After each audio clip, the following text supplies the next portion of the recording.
여러분, 우리가 1장에서부터 4장까지 고린도 교회 이 문제를 살펴보았죠. 그 주된 내용이 뭐였습니까? 바울파, 아볼로파, 게바파, 그리스도파, 이런 식으로 분파가 나누어지는 것, 파벌이 생기는 거였어요. 특히 세상의 지혜를 자랑하면서 사람들이 교만한 태도를 갖고 있던 것, 여기에 대해서 바울이 아주 길게 언급을 했습니다. 이제 그리고 5장부터는 이 교회의 구체적인 어떤 문제들에 대해서 다루게 되는데, 처음 언급하는 게 뭐냐면 음행의 문제입니다. 여러분, 음행이라는 게 뭐예요? 일반적으로 사회에서 용납되지 않는 온갖 종류의 성적인 행동을 가리키는 거죠. 그렇다면 바울이 지금 이 교회 안에 음행이 있다라고 말하는데, 이게 어떤 음행이냐? 1절에 이 나와 있는 짤막한 말씀을 가지고 좀 우리가 재구성을 좀 해볼 필요가 있어요. 좀 상상을 해보자면 아마 이런 사건이 있었던 것 같습니다. 어머니가 사망한 어느 가족에게 일어난 일입니다. 이 아버지가 상당히 젊은 여인과 재혼을 하게 되었어요. 그런데 이 아버지에게는 성인이 된 아들이 있었고, 이 아들은 계모와 나이 차가 별로 많이 나지 않았던 것 같습니다.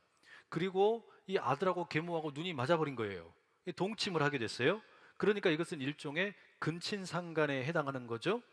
여기까지가 말하자면 지금 고린도 교회 안에 일어난 일종의 음행입니다. 그리고 이 일의 당사자인 그 남자가 아마도 교회에서 예배를 드리고 신앙생활을 했던 것 같아요. 자, 바울이 이런 사건에 대해서 소식을 접하게 된 겁니다. 이 기가 막힌 일이에요. 그래서 바울이 1절에 뭐라 그럽니까? 심지어 음행이 있다며, 그런 음행은 내가 들어본 적이 없다. 이방인 중에서도 이런 일은 없었다. 이렇게 지금 말하고 있어요. 쉽게 말하면, 야, 그거 너무 구역질 나는 일이다. 어찌 그런 추접스러운 일이 있느냐, 지금 판단하고 있는 겁니다. 게다가 바울이 더 분노하는 이유가 있었습니다. 그게 2절에 나와요. 2절 함께 한번 읽어보시겠습니다. 시작. 그리하고도 너희가 오히려 교만하여져서 어찌하여 통한이 여기지 아니하고 그 일 행한 자를 너희 중에서 쫓아내지 아니하였느냐. 바울이 정말 화가 난 건 뭐냐면, 바로 그와 같은 이 구역질나는 이 근친상간을 일으킨 남자가 교회 안에서 버젓이 예배드리고 아무 일 없는 것처럼 돌아다니는 것, 그리고 이 교회 성도들이 여기에 대해서 아주 대수롭지 않은 듯한 태도를 취하고 있는 것, 여기에 대해서 바울이 너무나 지금 실망을 한 겁니다. 아니, 어떻게 이런 사람을 교회 안에 그대로 내버려 둘 수 있느냐, 화가 났다는 이야기예요. 심지어 6절에 보면 이런 표현이 있습니다. 너희가 자랑하는 것이 옳지 아니하도다. 이 교회 성도들이 자랑을 했대요. 근데 이건 여러분 두 가지 의미로 나누어질 수가 있는데, 첫 번째는 이렇게 도덕적으로 아주 문제가 있는 범죄가 이 교회 공동체 안에서 일어났음에도 불구하고 이런 것을 그냥 용납하고 무시하고 아무것도 아닌 것처럼 생각을 하면서, 어떻게 고린도 성도 당신들은 뭐 지혜가 어떠니 영성이 어떠니 그따구 소리를 하고 다닐 수 있느냐, 지금 여기에 대한 비판인 거고요. 그러면 이 바울의 지금 가르침이 아주 명확해지는 거예요. 그게 뭐냐? 이 음행의 문제라고 하는 것이 개인의 문제가 아니라는 거예요. 이건 개인의 문제가 아니다. 이 근친상간, 이거 개인의 문제가 아니고 이 공동체 전체가 함께 해결할 문제라는 겁니다. 공동체 전체가 함께 책임을 져야 되는 문제라고 지금 바울은 주장을 하고 있는 겁니다. 여러분, 여기서 우리가 이제 갈등을 겪게 돼요. 오늘 우리 사회와 상당한 충돌을 일으키는 게 바로 이 대목입니다. 무슨 말인고 하니, 작년에 저희 교회에서 그 교인들 여러분들을 대상으로 성인지 감수성 훈련이라는 것을 함께 했어요. 전문 강사 분을 모시고 함께 이제 우리가 성윤리를, 어떤 성윤리를 이 교회 공동체 안에서 가져야 될까, 이런 이야기를 함께 나누었어요. 근데 이 강의가 끝나고 난 다음에 이 강사분이 저한테 그런 이야기를 했어요. 목사님, 이런 교육도 중요하지만 사실은요, 중년의 가정에 있어서 제일 심각한 문제는 불륜입니다. 이 중년의 가정에 있어서, 이건 교회 안이든 교회 바깥이든 제일 심각한 문제는 늘 불륜입니다. 음행이라는 거예요. 이것 때문에 깨지는 가정이 너무너무 많다는 겁니다. 이게 밑에 잠식되어 있고, 이게 밑에가 지금 수면 아래에 감추어져 있기 때문에 그렇지, 이것이 해결되지 않아서 끙끙 앓고 있는 가정이 너무 많다는 거예요. 이런 일들이 아주 허다하다는 겁니다. 게다가 여러분, 우리 사회는 2015년 2월 26일 날 헌법재판소에서 간통법을 폐지했습니다. 그때 헌법재판관 9명 가운데 7명이 이 간통법 폐지에 찬성을 했어요. 2명만 반대를 했습니다. 상당히 압도적으로 이런 판결이 이루어진 겁니다. 그래서 간통죄로 인해서 고발당했던 사람들이 그 순간에 다 무효 처리를 받았어요. 이게 무슨 취지냐? 간통이라고 하는 것은 이건 개인의 문제이기 때문에, 개인의 사생활이기 때문에 국가의 공권력으로 판단을 하거나 또는 뭐 거기에 대해서 무슨 벌을 물을 수 없다는 겁니다.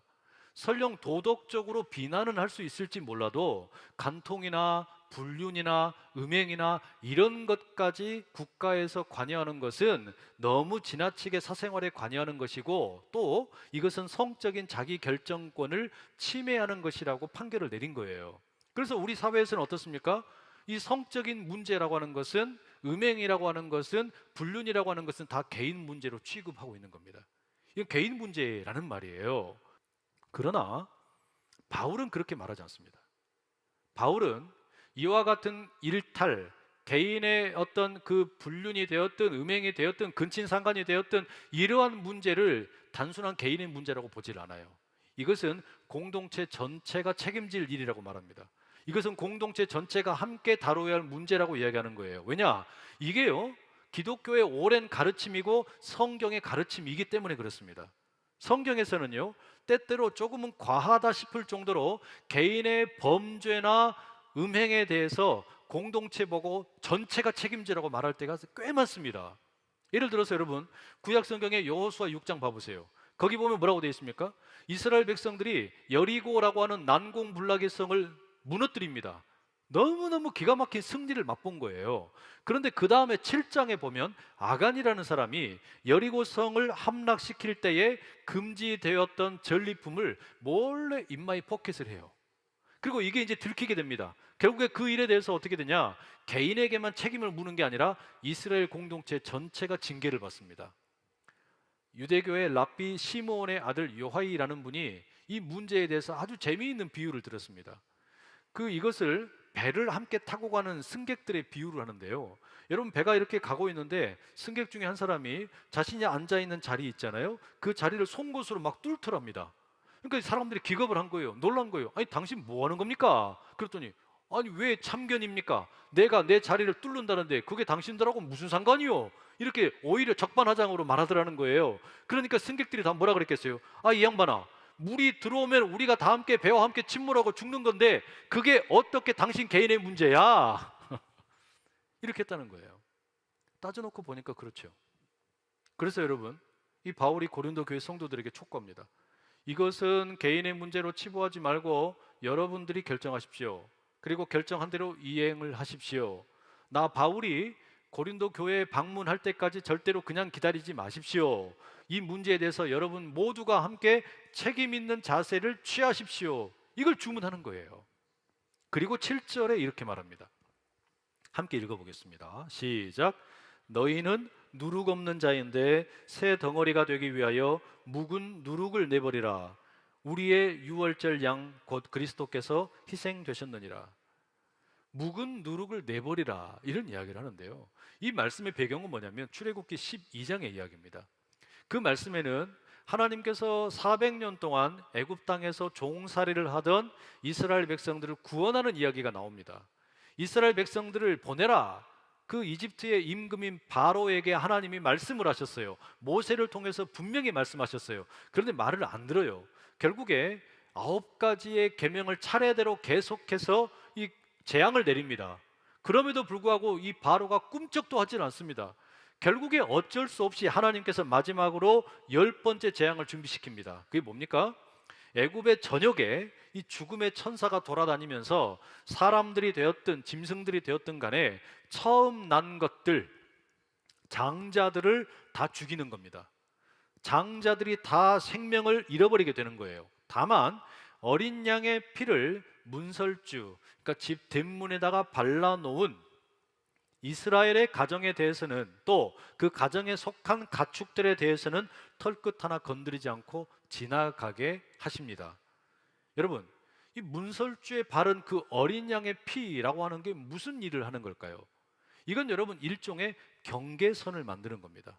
여기는 죽음의 신이 들어오지 못한다. 경계선을 긋는 거예요. 달리 말하면 저 바깥에는 죽음의 신이 활동을 하고 다닙니다. 사람들을 죽이기도 하고 거기에서는 뭐 저주가 가득하고 울음소리가 가득해요. 그러나 어린 양의 피를 발라놓은 이 안에는 죽음의 신이 일할 수 없다는 거예요.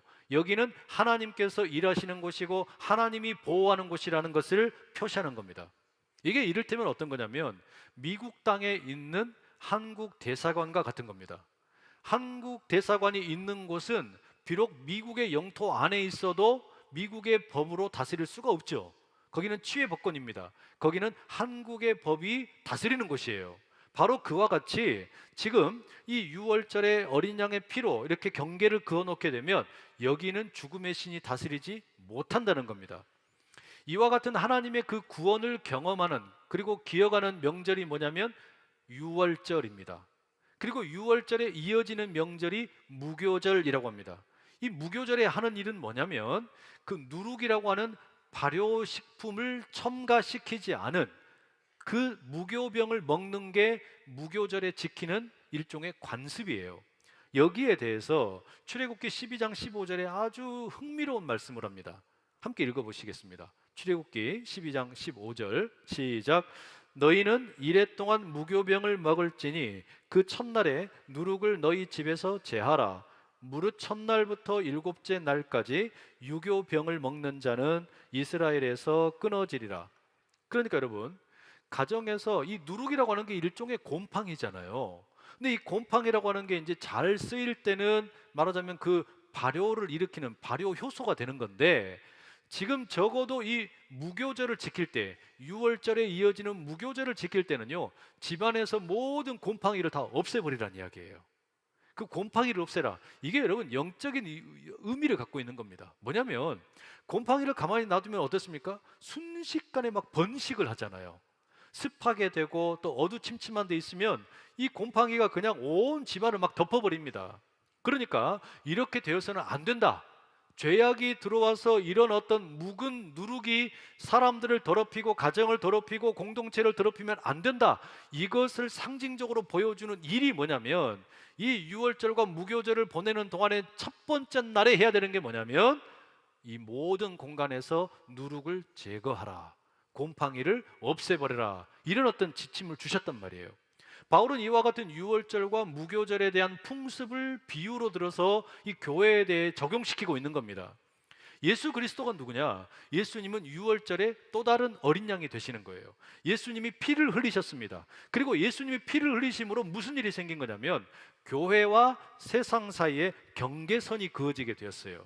그래서 세상은 여전히 죽음의 신이 다스리고 있는 것처럼 보여요. 저기에는 울음소리도 가득하고 저주도 가득하고 서로 헐뜯고 복수하고 이런 일들이 너무너무 가득합니다. 그러나 예수 그리스도의 피로 경계선을 그어버린 이 교회 안에는 다르다는 거예요. 여기는 누가 다스리냐? 여기는 하나님이 다스리신다는 거예요. 여기는 하나님이 통치하신다는 겁니다. 적어도 그러니 여기에서는 이제 죽음의 소리나 원망의 소리나 서로 헐뜯고 비난하는 소리가 아니라 오히려 여기서는 사랑이나 기쁨이나 평화나 서로 세워주고 또 새로 격려하고 이런 일들이 가득한 곳이라는 거예요. 그렇게 되어야 하기 때문에 이런 일들을 방해하는 묵은 누룩, 그것은 개인의 묵은 누룩이 되었든 공동체 안에 있는 묵은 누룩이 되었든 이걸 다 제거시키라는 거예요. 그걸 하는 게 뭐냐? 그래야 예수님의 피로 경계선을 긋고 그 안에 머물고 있는 우리가 온전한 떡이 된다는 이야기예요. 그래서 지금 바울이 8절에 이렇게 적고 있습니다. 이러므로 우리가 명절을 지키되 묵은 누룩으로도 말고 악하고 악의에 찬 누룩으로도 말고 누룩이 없이 오직 순전함과 진실함의 떡으로 하자. 그러니까 여러분, 이게 우리가 가정에서 음식을 하다 보면 그런 경우 많잖아요. 여름에 보면은 과일들도 금방 이렇게 막 썩어버립니다. 그 곰팡이 하나가 금방 번져버리는 거예요. 아까우니까. 그럼 어떻게 해야 됩니까? 곰팡이가 생기면요, 저희 집에서 칼로 그냥 빨리 도려낸단 말이에요. 도려내놓고 나머지만 이렇게 먹고 그런단 말이에요. 그런데 그걸 방치하면 어떻게 돼요? 며칠만 지나면요, 다 완전히 곰팡이가 덮어버려서 전혀 먹을 수가 없게 된단 말이에요. 마찬가지예요. 예수님이 유월절 어린 양이 되셔서 이렇게 피를 흘리셔가지고 경계선을 그어주셨어요. 그 안에서 이제 우리는 하나의 새로운 떡이 되도록 부름받은 겁니다. 그런데 우리 안에 때때로 뭐가 있는 겁니까? 묵은 누룩이 보여요. 아주 나쁜 누룩이 보여요. 곰팡이가 있어요. 그럼 어떻게 됩니까? 이거 빨리 도려내라. 이걸 빨리 깨끗이 해야 된다. 그걸 말하는 거예요. 그래서 그 묵은 누룩으로 인해서 이걸 방치하게 되면 우리 몸에서 막 암이 생기고 암이 번져서 온 생명의 기운을 다 막아버리는 것처럼 그런 일이 없도록 이제는 그런 것들을 다 빨리 처리하라는 거예요. 그래서 바울은 단호하게 말합니다. 근친상간 그거 사랑 아니야. 음행 그거 사랑 아니야. 그거는 그냥 너의 욕망일 뿐이야. 그런 누룩은 교회 안에서 우리 안에서 다 끄집어내야 된다는 거예요. 버려야 된다는 거예요. 왜? 앞서 우리가 배웠던 것처럼 이 교회라고 하는 것은 하나님의 밭이고 하나님의 집이고 하나님의 성전입니다. 그러니 하나님의 성전을 더럽히면 누구든지 다 쳐내지는 거예요. 말하자면 예수님께서 예루살렘 성전에 들어가셨을 때 장사하는 사람들 내쫓았던 것처럼 비둘기 파고 환전하던 사람들 다 내보냈던 것처럼 이 교회를 깨끗하게 만들어 가야 되는데 그렇게 하지 못하도록 만드는 일이 있다면 그건 빨리 도려내야 된다. 환부를 빨리 도려내야만 건강해지고 순전하고 진실한 떡이 될 수 있다는 거예요. 바로 그런 이유로 5절에 이렇게 권면하고 있습니다. 함께 읽어보시죠. 시작. 이런 자를 사탄에게 내주었으니 이는 육신은 멸하고 영은 주 예수의 날에 구원을 받게 하려 함이라. 사탄에게 내어준다. 이게 무슨 이야기겠어요? 그 근친상간했던 그 남자를 교회 바깥으로 내쫓으라는 이야기예요.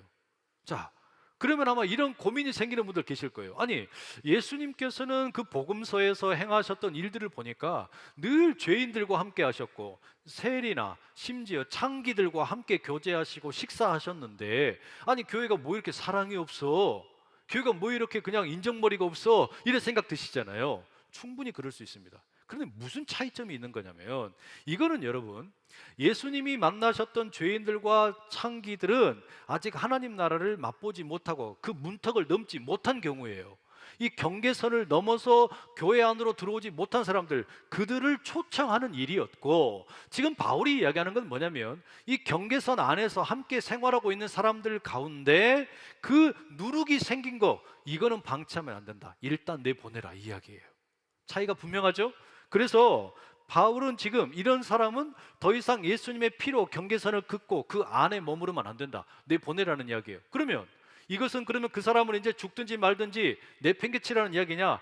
또 그것도 아닙니다. 이어지는 말씀에 보면 뭐라고 되어 있습니까? 육신은 멸하고 영은 주 예수의 날에 구원을 받게 하려 한다. 결국 여러분 구원이 목적이에요. 이 사탄에게 내어준다라는 거, 교회 바깥으로 내어준다는 거, 이건 영원히 단절시키겠다는 그런 의미가 아니에요. 특히나 육신이라는 이 말은요, 이 바울이 특별히 사용하는 용어입니다.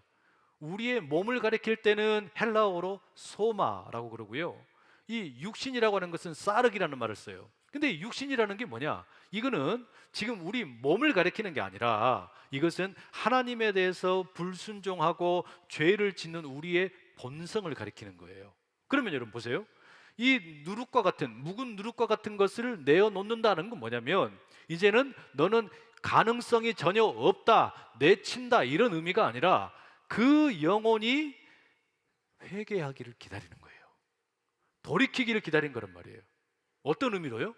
말하자면 자기 안에 있는 어떤 그 하나님에 대해서 불순종하고 말씀을 업신여기고 자기의 어떤 자유를 방종했던 것들을 돌이키도록 기회를 주고 결국에는 뭐 하는 겁니까? 그 영혼을 구원하는 데 목적이 있다는 이야기예요. 이게 진짜 목적이라는 이야기입니다. 여러분 이것도 우리도 마찬가지예요. 우리 개개인도 마찬가지예요. 내가 지금 예수님의 피로 경계선을 그은 이 교회 안에 머물고 있는데 혹여 내 안에 묵은 누룩이 있다면 어떻게 해야 됩니까? 이걸 내버려 둬도 됩니까? 그냥 방치해도 됩니까? 그러면 안 돼요. 이 묵은 누룩은 내 안에서 아무리 이게 고통스러워 보여도 잘라내야 되는 거예요. 그게 중독의 문제가 되었든 성적인 문제가 되었든 그게 뭐가 되었든 잘라내서 내 영혼이 새로워져야만 그게 나의 영혼을 살리는 거지, 가만히 방치하고 내버려 두면 그건 결국 나를 병들게 하고 죽게 만드는 거예요. 마치 여러분, 내가 지금 암에 걸렸는데 암덩어리가 있는 걸 뻔히 알면서도 가만히 내버려 두는 것과 같은 겁니다. 어떻게 해야 됩니까? 암덩어리 잘라내야죠. 그래야만 그 뒤에 항암 치료도 하고 방사선 치료도 하고 그런 일들을 통해서 몸이 건강해진단 말이에요. 공동체 안에서도 일단은 문제가 있는 경우는 일단은 잘라내야 돼요. 그리고 회개하도록 기회를 줍니다. 다시 돌이키게 하는 거예요. 그리고 받아주는 거예요. 회복되기를 기다리는 거예요. 그게 진짜로 온전한 방법이라는 겁니다. 정리를 해보면, 그러니 이 교회 안에서 그와 같은 일종의 7일을 잘 행하라는 이야기예요. 여기에 여러분, 현대 교회의 고민이 있어요. 무슨 고민이냐? 앞서 말씀드린 것처럼 이 어떤 성적인 문제, 음행, 무슨 뭐 불륜, 이런 건 다 개인의 문제란 말이에요. 그러니까 어떻습니까? 교회에서 아무도 입 밖에 내놓지를 않아요. 아무도 이것 가지고 말을 안 합니다. 예를 들어서 당신은 이제 음행을 했기 때문에 교회를 떠나시오. 교회를 떠나면 회개합니까? 그게 아니에요. 어떻게 하는 줄 아세요? 다른 교회 가버려요. 교회가 여기만 있냐? 하고 가버린단 말이에요. 그럼 어떻게 되겠어요? 이게 영혼을 살리는 일이 될 수가 없어요. 우리가 가만히 생각을 해봐야 돼요. 아, 그렇구나. 결국 여러분, 여하튼 우리는 지금 이 모든 과정을 통해서 사도 바울이 이야기하고 있는 핵심이 뭔지를 깨닫는 겁니다. 그게 뭡니까? 교회의 거룩함을 지키고, 그리고 영혼은 영혼대로 살리고, 우리 모두가 다 함께 거룩한, 말하자면 누룩 없는 순전한 떡이 되기를 원하는 겁니다. 오늘 교회에 처음 오신 분들에게 음행이 어떻고 근친상간이 어떻고 이놈의 교회가 도대체 무슨 소리를 한다냐 싶으실지도 모르겠어요. 그런데 여러분, 우리가 개인적으로 신앙생활을 하고 또 이 교회가 함께 신앙생활을 한다고 할 때 늘 두 가지의 위협 요소가 있습니다. 그 첫째가 뭐냐면요, 잘못된 이원론이고, 두 번째가 뭐냐면 혼합주의예요. 이원론이라는 게 뭡니까? 세상을 그냥 둘로 딱 가른 거예요. 선과 악으로 나누는 겁니다. 그래서 교회는 선하고 세상은 악하다. 교회는 모든 게 다 착한 사람만 모여있고 세상에는 아주 다 죽을 사람만 모여있다, 이렇게 생각하는 거예요. 그렇지 않아요. 오늘 바울이 뭐라 그럽니까? 고린도 교회 안에가 세상에도 없는 이런 음행이 있다, 근친상간이 있다고 비난하지 않습니까? 그러니 여러분, 우리가 겉으로 보이는 외형적인 것을 기준으로 해가지고 사람들을 둘로 나누고 판단하는 거, 이건 여러분 우리 신앙을 병들게 만드는 겁니다. 이건 옳지가 않아요. 그러니까 예수님의 피로 우리가 경계선을 그었지만 이게 영원한 경계선인 것처럼, 이게 완전히 이제는 우리를 둘로 나누는 것처럼 이렇게 이해하면 안 된다는 이야기예요. 또 하나, 우리의 신앙을 병들게 하는 게 뭐냐면 혼합주의예요. 아예 이 선 자체는 의미가 없다고 생각하는 겁니다. 그래서 어떻습니까? 교회나 세상이나 똑같다고 생각을 하는 거예요. 그래서 교회에서는 주님을 모시고 세상에 나가서는 또 다른 주님을 모시잖아요. 그렇잖아요. 그런데 여러분, 그럴 수 있어요. 근데 문제는 뭐냐면 교회 안에서도 우리가 모실 주님이 아니라 또 다른 주님을 똑같이 모시고 그냥 그러니 하고 사는 거예요. 이건 안 된다는 말이에요. 세상에서는 우리가 사업을 하면서 또는 뭐 비즈니스를 하면서 그렇게 어쩔 수 없이 그런 자리에 참여할 수 있습니다. 그러나 교회에서 우리가 소그룹을 모이고 구역장, 구역 모임을 하고 위원회도 모이고 이렇게 하는데 거기에서도 다 함께 위하여 이러면 된다? 안 된다? 안 된단 말이에요. 그거는 뭡니까? 우리 스스로의 거룩을 다 깨트리는 일이 된다는 이야기예요. 결국에 여러분, 교회가 된다는 게 뭡니까? 우리가 함께 신앙생활 한다는 게 뭡니까? 오늘 우리 교회 처음 오신 분들에게 우리는 완벽하다고 이야기 드리는 게 아니에요. 이 교회는 천사들만 모여 있다고 말씀드리는 게 아니에요. 아니요, 반대예요. 여기는 병자들밖에 없어요. 여기는 다 문제 있는 사람들입니다. 이 문제 있는 사람들끼리 함께 모여서 뭐 하는 것이냐? 우리 안에 있는 묵은 누룩을 함께 제거해 가자. 우리 안에 있는 묵은 누룩을 함께 제거해 가고, 우리가 곰팡이를 다 닦아내고 우리가 빛나는 하나님의 자녀로 우뚝 설 수 있도록 우리가 서로가 서로를 광을 내주자. 이게 여러분 우리 신앙생활의 이유란 말이에요. 우리 처음 오신 분들 당황하지 마시고, 여기 있는 분들은 그런 분들이구나, 여기에서 이런 일을 하는구나, 바로 그런 교회의 이 자리 가운데 여러분이 초청을 받은 겁니다. 다만 한 가지는 분명합니다. 6월절 어린 양이 되시는 예수님의 피로 경계선이 그어졌는데, 이건 영적으로 보면 세상 살다 보니까 너무 많은 죽음의 소리들이 많아요. 저주하는 소리도 많고 서로 싸우는 소리, 비난하는 소리, 이런 소리가 너무너무 많은데, 적어도 우리가 교회 안에서 모였을 때는 뭐 하자는 겁니까? 서로 살려주자는 말이에요. 서로 세워주자는 이야기입니다. 은혜를 나누자는 이야기입니다. 싸우지 말고 평화를 이루고 기쁨의 소리를 내고, 그렇게 여기에서 우리가 그런 아름다운 소리들을 함께 나누어 가자라는 이야기입니다. 우리가 완벽하지 않아요. 오늘 처음 오신 분들과 함께 우리가 초청하고 싶은 건 뭐냐? 우리에게는 힘이 없고 모자라지만 우리의 통치자 되시는 하나님이 우리를 그렇게 빚어 가실 거라는 겁니다. 여러분, 우리가 이 믿음 가지고 함께 나아갈 수 있기를 간절히 축복합니다. 그렇게 오늘 처음 오신 분들에게도, 여기 함께 있는 우리 모두에게도 그와 같은 예배의 기쁨, 신앙의 기쁨이 날마다 가득하기를 간절히 축복합니다.